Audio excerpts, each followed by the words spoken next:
صبغة الله ومن أحسن من الله صبغة ونحن له عابدون. بسم اللہ الرحمن الرحیم نحمدہ ونصلی علی رسولہ الکریم.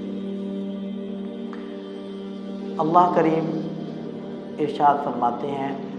یا ایھا الذین آمنوا قوا انفسکم واہلیکم نارا،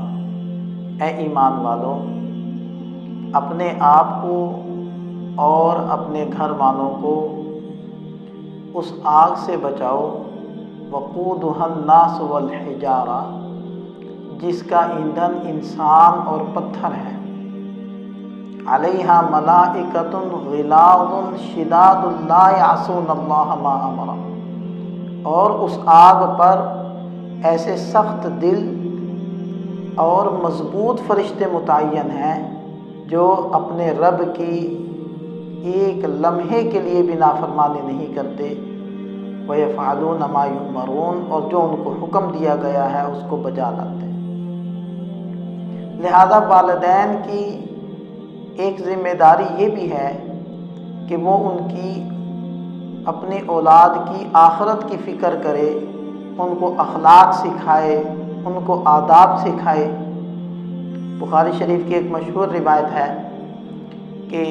کلکم راع وکلکم مسئول عن رعیتہ، کہ تم میں سے ہر ایک نگہبان ہے اور ہر ایک سے اس کی رعایا یعنی اس کے ماتحتوں کے بارے میں پوچھا جائے گا۔ جو امام وقت ہے، بادشاہ وقت ہے، وہ چونکہ پوری عوام کا لیڈر ہے، یہ پوری عوام کے اوپر اس کی دسترس ہے اور اس کا حکم چلتا ہے، وہ سب کا ذمہ دار ہے اور سب کے بارے میں، پوری عوام کے بارے میں سوال اس بادشاہ وقت سے ہوگا جس کا حکم پوری عوام پر چلتا ہے۔ اور فرمایا کہ گھر کا سربراہ، گھر کا بڑا، وہ گھر کا ذمہ دار ہے، اس سے اس کے گھر کے بارے میں یعنی گھر کے افراد کے بارے میں پوچھو گے، یعنی ہر آدمی کا جو دار اختیار ہے، جہاں تک اس کے حکم کا اثر پہنچتا ہے اور جو لوگ اس کے ماتحت ہیں، ان سب کی دینی اخلاقی ذمہ داری اس شخص پر عائد ہوتی ہے۔ اور یہ بالکل اسی طرح فرض ہے ان کی فکر کرنا، ان کی آخرت کو سنوارنا، جیسے کہ فرض نماز انسان کے اوپر ادا کرنا ضروری ہوتی ہے، یعنی جیسے فجر کی نماز فرض ہے، ظہر کی نماز فرض ہے، اسی طرح اپنے ماتحتوں کی دینی فکر کرنا یہ بھی فرض ہے۔ اس میں عام طور پر کوتاہی ہو رہی ہے۔ مجالس الابرار میں لکھا ہے کہ انسان کا دوست وہ ہے جو اس کی آخرت کی فکر کرے، چاہے آخرت کی فکر کرنے میں اس کا دنیاوی تھوڑا بہت نقصان کیوں نہ ہو جائے، اور انسان کا دشمن وہ ہے جو اس کی دنیا کی فکر کرے اور اس کی آخرت کا نقصان کرے، یہ اس کا دوست نہیں ہے۔ تو ہمارے ہاں والدین میں یہ تو ٹینشن ہوتی ہے، یہ تو فکر ہوتی ہے کہ ہمارے بچوں کی دنیا بنے، ان کا روزگار اچھا ہو، ان کی ظاہری صحت اور جسم کو کوئی بیماری لاحق نہ ہو، جسم تندرست ہو،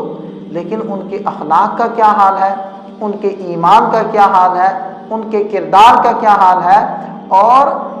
ہم جو ان کی دنیا بنانے کی فکر میں پڑے ہیں، ان کی آخرت کا کیا حال۔ یعنی ایک بات سوچنے کی ہے کہ ہر آدمی یہ تو کہتا ہے کہ میرے مرنے کے بعد میری اولاد کا کیا بنے گا، لیکن یہ کوئی نہیں سوچتا کہ میری اولاد کا مر جانے کے بعد اس کا کیا بنے گا۔ اگر اس کے پاس اخلاق والی تربیت نہیں ہوگی، اگر اس کے پاس تقویٰ نہیں ہوگا، اگر اس کے پاس اعمال نہیں ہوں گے، تو یہ جب مرے گا اور اللہ کے ہاں پیش ہوگا، اس کا کیا بنے گا۔ ہم جسمانی بیماری ہو جائے بچے کو، اس کے معالجے کے لیے اچھے سے اچھے ڈاکٹر کی تلاش تو کرتے ہیں اور مہنگی میڈیسن تو دلواتے ہیں کہ اس کا جسم صحت مند ہو جائے، لیکن اس کی روح بیمار ہے، اس کے اخلاق برباد ہے، اس کے لیے نہ تو ہماری معالج کی تلاش ہوتی ہے اور نہ ہی اس بچے کی اخلاق کی اصلاح کی کوئی فکر ہوتی ہے۔ یہ ایک المیہ ہے۔ لہذا مشکوٰۃ شریف کی ایک روایت میں ہے کہ ما من مولود الا یولد علی الفطرہ، کہ ہر بچہ فطرت اسلام پر پیدا ہوتا ہے۔ کیا مطلب؟ یعنی پیدائشی طور پر اسلام کو قبول کرنے کی استعداد بوجہ عدم اس کے اندر پائی جاتی ہے، لیکن فَأَبَوَاهُ يُحَوِّدَانِهِ أَوْ يُنَصِّرَانِهِ أَوْ يُمَجِّسَانِهِ، اس کے والدین اگر یہودی ہوں تو اس بچے کو بھی یہودی بنا دیتے ہیں، اور اگر مجوسی ہوں تو اس کو بھی مجوسی بنا دیتے ہیں،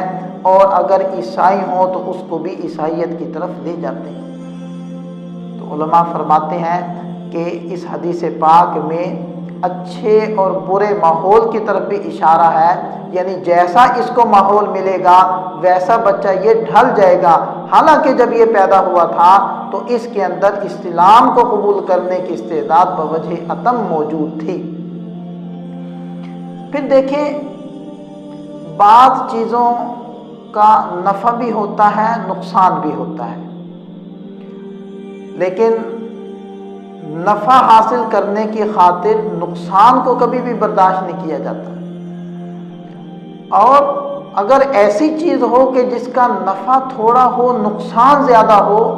پھر تو شریعت ہرگز اس چیز کو اختیار کرنے کی اجازت نہیں دیتی، بلکہ اس کے اوپر قرآن بھی حرام کا فتویٰ لگاتا ہے۔ لہذا خمر کے بارے میں ارشاد فرمایا وَإِثْمُهُمَا، اور جوئے کے بارے میں کہ وَإِثْمُهُمَا أَكْبَرُ مِن نَّفْعِهِمَا، کہ ان کا نفع ان کے نقصان سے تھوڑا ہے، لہذا ان دونوں کی حرمت کو حکم قرآن نے لگایا۔ تو ہم دیکھیں کہ کس تعلیم میں یا کس انداز